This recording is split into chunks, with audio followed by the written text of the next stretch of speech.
नमस्कार दोस्तों, स्वागत है आप सभी का एक नए वीडियो में। आइए जानते हैं उत्तर प्रदेश और देश दुनिया की कुछ खास खबरें। खबर आपके काम आपके लाभ की है। योगी सरकार की टीम 9 की बैठक हुई है, जिसमें कोरोना के लिए सख्त नियम और गाइडलाइन बनाया गया है। यूपी बोर्ड के रिजल्ट को लेकर भी एक बड़ा अपडेट है और राशन को लेकर नई जानकारी है।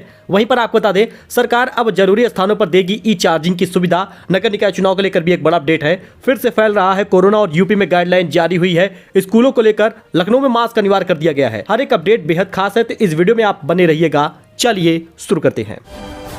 बात करें पहले खबर की, तो आपको बता दें, वृद्धावस्था पेंशन हुई या विकलांग पेंशन हुई, आपको इसी जून महीने में मिलेगा। जून महीने में आपको किस्त का पैसा मिलेगा और ये किस्त जो मिलेगा वो बढ़े हुए पैसे का होगा। यानी कि वृद्धावस्था पेंशन हुआ, विकलांग पेंशन हुआ या विधवा पेंशन हुई, ये सभी पेंशन जो सरकार ने 500 रुपए बढ़ाने की बात की थी, वो जून महीने से शुरुआत हो जाएगी।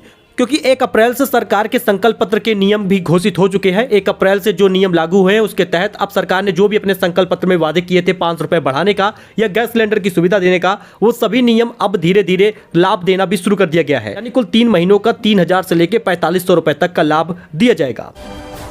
वही राशन को लेकर एक नया अपडेट आ गया है। अगर आप भी राशन वगैरह लेते हैं, उत्तर प्रदेश के हैं, तो आपको बता दें, सरकार ने 13 अप्रैल से राशन देना शुरू कर दिया है, जो 24 अप्रैल तक मिलेगा। इस बार राशन में गेहूं और चावल दिया जा रहा है। गेहूं को बंद नहीं किया गया है। अगर आपके राशन कार्ड में 4 यूनिट है, लगभग 8 किलो आपको गेहूं दिया जाएगा। हर यूनिट के हिसाब से 2 किलो गेहूं मिलेगा। सरकार ने गेहूं बंद नहीं किया है। आपको अप्रैल महीने में केवल एक बार ही राशन मिलेगा, जो कि 13 अप्रैल से शुरू हो गया है और 24 अप्रैल तक मिलेगा। आप जाके अपने कोटे की दुकान पर राशन ले सकते हैं।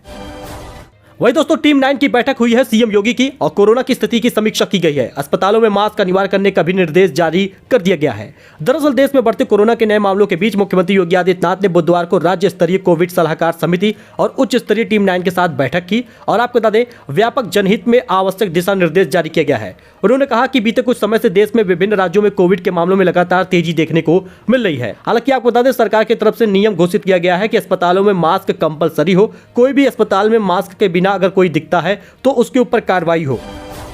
यूपी बोर्ड रिजल्ट को लेकर भी एक बड़ा अपडेट सामने आ रहा है। अगर आप यूपी बोर्ड के रिजल्ट का इंतजार कर रहे हैं, तो आपका इंतजार अब समाप्त होने वाला है। लेकिन आपको बता दें, क्यों रिजल्ट की देरी हो रही है, इसके बारे में जान लीजिए। क्योंकि यूपी बोर्ड के हाई स्कूल और इंटरमीडिएट के रिजल्ट में क्या देरी हो जाएगी, क्या 27 अप्रैल को रिजल्ट नहीं आएगा, इसका क्या पूरा अपडेट है, आपको जान लेना चाहिए। आपको बता दें, नगर निकाय चुनाव होने वाला है। ऐसे में सूत्रों की माने तो आदर्श आचार संहिता में बोर्ड परीक्षा परिणाम को लेकर कोई निर्देश नहीं है। क्योंकि बहुत सारे लोग कह रहे हैं कि यूपी बोर्ड के रिजल्ट को घोषित करने से पहले माध्यमिक शिक्षा विभाग के अधिकारी चुनाव आयोग से अनुमति लेने का विचार कर रहे हैं, लेकिन ऐसा कुछ भी नहीं है। नगर निकाय चुनाव जो है वो 4 मई और 11 मई को होगा। लेकिन आपको बता दें, जो रिजल्ट है वो 27 अप्रैल तक आपको मिलेगा। यानी अगर आप 10वीं 12वीं के रिजल्ट का इंतजार कर रहे हैं, तो 27 अप्रैल या उससे पहले आपका इंतजार समाप्त होगा। नगर निकाय चुनाव का इससे कोई मतलब नहीं है।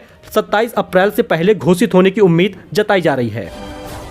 तो यूपी के इन शहरों में सभी जरूरी स्थानों पर मिलेगी ई चार्जिंग की सुविधा। सीएम योगी ने दिया है निर्देश। या दोस्तों, योगी आदित्यनाथ के निर्देश पर यूपी को इलेक्ट्रिकल व्हीकल के क्षेत्र में लीडर बनाने के लिए काम शुरू कर दिया गया है। सरकार का उद्देश्य सिर्फ ईवी मैन्युफैक्चरिंग को बढ़ावा देना ही नहीं है, बल्कि इसका इस्तेमाल कर रहे नागरिकों को सभी जरूरी स्थानों पर समुचित चार्जिंग की सुविधा भी देना है। यूपी नगर निकाय चुनाव को लेकर भी एक बड़ा अपडेट आ रहा है। कोरोना पर बढ़ सकती है सतर्कता। इस बार 11 घंटे मतदान होगा। गर्मी के मौसम का भी ध्यान दिया गया है। यूपी नगर निकाय चुनाव, आपको पता ही होगा कि इस बार मतदाताओं को वोट डालने के लिए 11 घंटे का समय मिलेगा। कोरोना को लेकर सतर्कता रखने की वजह से राज्य निर्वाचन आयोग ने मतदान का समय 1.5 घंटे बढ़ा दिया है। अधिकारियों के अनुसार कोरोना गाइडलाइन के अनुपालन और अधिक मतदान को देखते हुए यह आदेश हुआ है। मौसम का भी आयोग ने ध्यान रखा है। इस बार 4 और 11 मई को गर्मी के दिनों में मतदान होना है। ऐसे में राज्य निर्वाचन आयुक्त ने भी चुनाव की अधिसूचना में कहा है कि सभी जिलों के कोविड की स्थिति को ध्यान में रखते हुए स्वास्थ्य विभाग के गाइडलाइन का पालन करना होगा। दोस्तों, यूपी न्यूज से एक बड़ी खबर सामने आ रही है, जिसमें यूपी का राजकीय पक्षी है सारस। योगी सरकार चाहकर भी किसी के सुपुर्द नहीं कर सकती। कुछ नियम है, कुछ कानून है, जिसकी वजह से सारस जो है वो आरिफ को नहीं मिल सकता। बहुत सारे लोग ट्विटर पर ये ट्रेंड चला रहे हैं। कई सारी चीजें हैशटैग पे चलाई जा रही हैं कि सारस जो है वो आरिफ को दे दिया जाए। सपा प्रमुख अखिलेश यादव उसे देखने भी गए थे। बाद में सरकार ने सारस को आरिफ से लेकर उसे कानपुर जू में भेज दिया है। तो यूपी में सारस पक्षी को लेकर बहुत राजनीति हो रही है। सारस यूपी का राजकीय पक्षी है, उसे संरक्षण प्राप्त है, उसके लिए कानून और नियम बना हुआ है। कोई आम आदमी, कोई भी व्यक्ति, चाहे वो खुद मुख्यमंत्री ही क्यों ना हो, वो सारस पक्षी को नहीं पाल सकते हैं। दरअसल सारस वाइल्ड लाइफ प्रोटेक्शन एक्ट के तहत प्रोटेक्टेड या संरक्षित पक्षी है और IUCN की रेड लिस्ट में या एंडेंजर्ड या संकटापन्न के रूप में सूचीबद्ध है। वैसे तो भारत में 15 से 20 हजार तक सारस पाए जाते हैं। अकेले उत्तर प्रदेश में 2017 की गणना के अनुसार इसकी संख्या 16,730 थी। यानी कि एक लुप्त होने वाले प्राणी के रूप में इसको दर्ज किया गया है। यानी ये लुप्त हो सकता है, इसके लिए संकट आ सकता है। इसी वजह से ऐसे नियम कानून बनाए गए हैं जिस प्रकार से शेरों के लिए बनाए गए हैं। कहा जाता है कि कोई भी इसको पाल नहीं सकता है, ये राजकीय पक्षी है, तो ऐसे में आरिफ को भी ये नहीं दिया जा सकता। तो लगातार कोरोना केस बढ़ता जा रहा है और उत्तर प्रदेश में संक्रमित मरीज 446 नए पाए गए हैं। अस्पतालों में कोविड प्रोटोकॉल का सख्ती से लागू करने की बात कही गई है। उत्तर प्रदेश में कोरोना के नए हालात आप जान लीजिए। 1791 एक्टिव मरीज है। बीते 24 घंटे में 446 नए मरीज मिले हैं। मुख्यमंत्री योगी आदित्यनाथ के निर्देशों के बाद प्रदेश के अस्पतालों में कोविड प्रोटोकॉल सख्ती से लागू करने का निर्देश दिया गया है। बीते 24 घंटे में कोरोना के जो संक्रमित केस मिले हैं 446, उसमें से 97 मरीज लखनऊ के हैं, गौतमबुद्ध नगर में 69, गाजियाबाद में 50, मेरठ में 18, बिजनौर में 16, आगरा में 14, बुलंदशहर में 12, वाराणसी में 11, झांसी में 10 नए मरीज मिले हैं। वहीं 149 मरीज स्वस्थ हुए हैं। अब सक्रिय केस 1791 हो गया है। तो नियम कानून जान लीजिए, क्योंकि बिना मास्क के स्कूल दफ्तर में नो एंट्री है। 2 फीट की दूरी एक बार फिर से जरूरी, क्योंकि नई कोविड गाइडलाइन सरकार ने लागू कर दी है। आपको बता दें, कोरोना संक्रमण के बढ़ते मामलों को देखते हुए बुधवार को मुख्यमंत्री योगी आदित्यनाथ ने टीम 9 की बैठक की थी और उसमें सभी अस्पतालों में तो मास्क अनिवार्य कर ही दिया गया है। लेकिन अब आपको बता दें, अस्पताल, सरकारी स्कूल, निजी दफ्तर, school, college, cinema hall, railway station, bus station आदि के लिए भी अलग अलग गाइडलाइन जारी की गई है। नई गाइडलाइन गुरुवार से लागू हो गई है और आपको बता दें, स्कूल में बच्चों को दूर दूर बैठाने का निर्देश भी दिया गया है। लगातार केसेस बढ़ने की वजह से सरकार ने यह फैसला लिया है। टीम 9 की बैठक के साथ मुख्यमंत्री ने कहा, बढ़ते संक्रमण को देखते हुए अधिक सतर्कता बरतने की जरूरत हो रही है। तो शर्मनाक घटना भी देखने को मिली, क्योंकि ट्रेन में टीटी की गुंडागर्दी है। आपको बता दें, टिकट न होने पर 7 साल की बच्ची को ट्रेन से उतारा, रेल प्रशासन ने किया है निलंबित। जी दोस्तों, सुपरफास्ट ट्रेन से बिना टिकट चलने के आरोप में 7 साल की बच्ची को बरेली में ट्रेन से उतार दिया गया था। रेल मदद पर ट्वीट होने के बाद मंडल रेल प्रशासन सक्रिय हुआ और जांच के बाद सीनियर डीसीएम सुधीर सिंह ने आरोपित टीटी धनंजय कुमार को निलंबित कर दिया। वही आईपीएल में लोग लगातार सट्टेबाजी कर रहे हैं। सट्टेबाजी का गढ़ बन गया है। वही सट्टा खेलने वाले अब हो जाए होशियार, क्योंकि ऑनलाइन लक आजमाने वाले 4 गिरफ्तार हो चुके हैं। सट्टा खेलने वाले अब होशियार हो जाए, क्योंकि पुलिस की नजर आप पर है। आगरा की थाना न्यू आगरा पुलिस ने विगत दिन 4 सट्टेबाजों को गिरफ्तार किया। इनके पास पौने 6 लाख रुपए भी बरामद किए गए हैं और इनको गिरफ्तार कर लिया गया है। वही फिर से डरा रहा है कोरोना, क्योंकि बीएचयू के 4 छात्र समेत 9 लोग संक्रमित मिले हैं। 47 एक्टिव केस है। वाराणसी में कोरोना संक्रमण तेजी से फैल रहा है। बीएचयू में 4 छात्रों समेत 9 लोग संक्रमित मिले हैं। डॉक्टरों के मुताबिक इन सबको होम आइसोलेशन में रखा गया है। बुजुर्गों व बच्चों की सेहत को लेकर ज्यादा सतर्कता बरतने की जरूरत बताई गई है। वही एक घटना और शर्मनाक हुई, जिसमें सरकारी छात्रावास की टंकी पर लगाया पोस्टर, लिखा अनुसूचित जाति की छात्राएं पूछ कर ही पानी ले।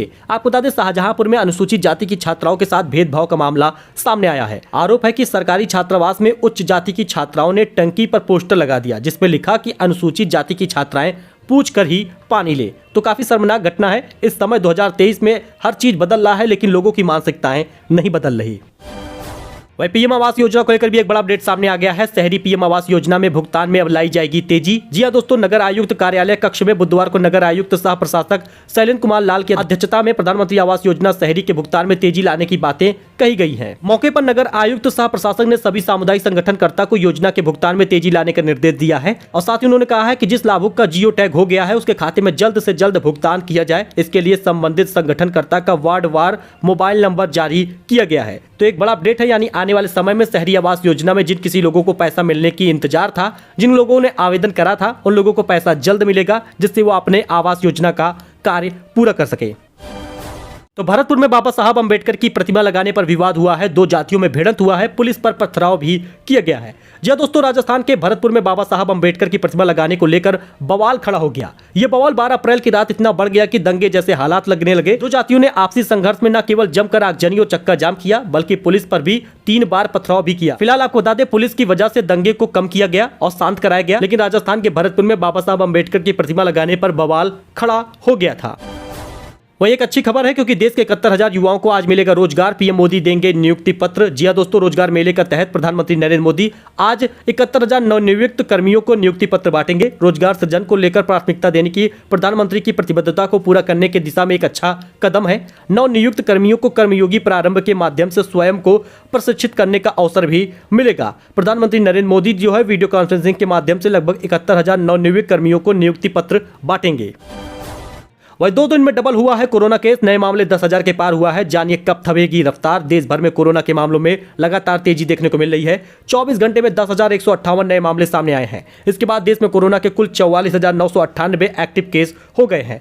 बीते दिन मुकाबले 12 अप्रैल को कोरोना के मामलों में काफी तेजी से उछाल हुआ था, जिसमें 8,000 के समथिंग केस आया था, लेकिन अचानक से उसके अगले दिन ही 10,000 से ज्यादा केस आ चुका है। राजधानी दिल्ली की बात करें तो बीते 24 घंटे में 1,000 से ज्यादा केस आ चुका है। लगभग पॉजिटिविटी रेट जो है वो 23% बढ़ गई है। वहीं पर एक्सपर्ट का मानना है कि 10 दिनों तक बढ़ेंगे कोविड के मामले, उसके बाद एक्टिव केस कम हो जाएगा, यानी कि केसेस में काफी ज्यादा कमी देखने को मिलेगी। वहीं आईसीआईसीआई बैंक के कस्टमर के लिए बड़ी खुशखबरी है, क्योंकि अब ईएमआई के जरिए भी कर सकेंगे यूपीआई पेमेंट। देश के दिग्गज निजी बैंक आईसीआईसीआई बैंक के ग्राहकों के लिए एक अच्छी खबर है, क्योंकि अब वो यूपीआई पेमेंट को भी ईएमआई के जरिए कर सकते हैं। आपको बता दें नियम और तरीके बदल गए हैं। कौन लोग ले सकते हैं इस सर्विस का फायदा, आप इसमें देख लीजिए। अब आईसीआईसीआई बैंक के कस्टमर किसी स्टोर पर जाकर क्यूआर कोड को स्कैन कर सकते हैं और आसान किस्तों में पेमेंट कर सकते हैं। इसके लिए वो कस्टमर फायदा उठा सकते हैं जिन्होंने बैंक की आईसीआईसीआई बैंक पे लेटर के लिए पात्रता हासिल कर रखी है। इसके तहत बाय नाउ पे लेटर सर्विस का लाभ ईएमआई के विकल्प के साथ यूपीआई पेमेंट के लिए उठाया जा सकता है। तो गोल्ड सिल्वर का प्राइस एक बार फिर से बढ़ गया है। वेडिंग सीजन से पहले सोने चांदी की कीमत में आग लगी है। जल्द कर लीजिए खरीदारी। अगर आपके घर में भी शादी विवाह है और आपने गोल्ड सिल्वर नहीं खरीदा तो अभी भी आपके पास समय है, क्योंकि बैंड बाजा बारात का सीजन एक बार फिर से शुरू होने वाला है। लेकिन सोने व चांदी की कीमतों में अच्छा खासा उछाल देखने को मिल रहा है। 22 कैरेट जो सोना है 10 ग्राम वाला वो 57,650 रुपए है। वही 24 कैरेट 10 ग्राम वाला सोना 60,530 है। वहीं पर चांदी 81,400 रुपए करीब पहुंच गई है। वही दोस्तों आईआरसीटीसी लेकर आया है एक खास टूर पैकेज, जिसमें अंबेडकर जयंती पर करिए आप सांची, वाराणसी और गया की सैर। आईआरसीटीसी भारतीय संविधान के जनक कहे जाने वाले बाबा साहब भीमराव अंबेडकर के जीवन पर उन जगहों की सैर करने के लिए इच्छुक लोगों के लिए एक नया टूर पैकेज लेकर आया है। भारतीय रेलवे के मुताबिक बाबा साहब भीमराव अंबेडकर के जीवन से जुड़ी जगहों की सैर के लिए पूरा टूर प्लान 7 रातों और 8 दिनों का है। यात्रा की शुरुआत 14 अप्रैल नई दिल्ली से होगी। 14 अप्रैल को ही अंबेडकर जयंती भी पड़ रही है। दोस्तों ये कुछ अपडेट था जो आपके साथ शेयर किया गया है। आई होप आपको ये पसंद आया होगा। ऐसी जानकारी अपडेट के लिए आप हमारे साथ जुड़े, चैनल को सब्सक्राइब करें। धन्यवाद।